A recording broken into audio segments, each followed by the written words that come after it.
नमस्कार शेतकरी मित्रांनो, कांदा उत्पादक शेतकरी बांधवांसाठी आताच्या क्षणाची सर्वात महत्त्वाची आणि मोठी बातमी कांदा संदर्भातील बांगलादेशात कांदा आयात बंदी उठवणार, हालचाली भारतात दरवाढीची शक्यता, काय ते संदर्भातील महत्त्वाचे अपडेट, संपूर्ण घडामोडी संपूर्ण बातमी आपण या व्हिडिओच्या माध्यमातून जाणून घेण्याचा प्रयत्न करणार आहोत। तरी महाराष्ट्रातील तमाम कांदा उत्पादक शेतकरी बांधवांना एकच विनंती, व्हिडिओ शेवटपर्यंत अतिशय महत्त्वाचा व्हिडिओ जर आवडला तर नक्कीच लाईक करा। पुढच्या चॅनल असाल तर माझा शेतकरी युट्यूब चॅनल सबस्क्राईब करून दुसऱ्या बेल आयकॉन म्हणजे नसू नका, जेणेकरून नोटिफिकेशन तुमच्यापर्यंत सर्वात अगोदर पोहोचत करू शकता।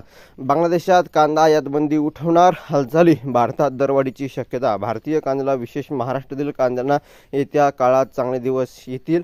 बांगलादेश लवकर भारतावर लादलेली निर्यात बंदी उठवण्याची पावले उचलत आहे आणि लवकरच भारतीय कांद्याची मागणी वाढणार आहे। गेल्या काही दिवसापासून बांगलादेशने लादलेल्या निर्यात बंदीमुळे भारतीय कांद्याला विशेष महाराष्ट्रातील कांद्याला मोठे नुकसान होत आहे।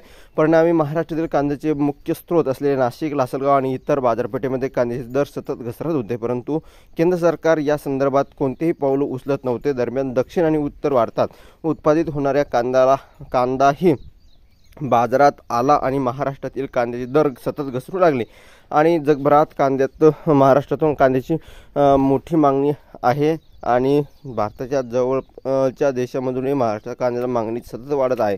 गेल्या काही महिन्यापासून बांगलादेश सरकारने कांद्याला निर्यातीवर बंदी घातली होती। भारतीय कांदे बांगलादेशात जात नव्हते, त्यामुळे महाराष्ट्रातील कांद्याला मोठा धक्का बसला। आता बांगलादेशातील कांद्याचा साठा संपत चालला आहे आणि देशामध्ये चांगल्या कांद्याला मोठी मागणी आहे आणि बाजारात कांद्याचे दरही वाढत आहे। बाजारभाव नियंत्रणात ठेवण्यासाठी बांगलादेश सरकारने महाराष्ट्रातील कांद्याची निर्यात नितांत गरज आहे आणि लक्षात घेऊन बांगलादेश सरकारने भारतीय कांद्याला विशेष महाराष्ट्रातील कांद्याची निर्यात सुरू करण्याची परवानगी देण्यात आलेली आहे। विविध दिशेने पावले उचलण्यास सुरुवात केली आहे या आणि सूत्रांच्या मते लवकरच या संदर्भात निर्णय घेतला जाईल, असं यामुळे येत्या काळात दरही वाढण्याची शक्यता आहे। धन्यवाद। लाईक, सबस्क्राईब आणि कमेंट करून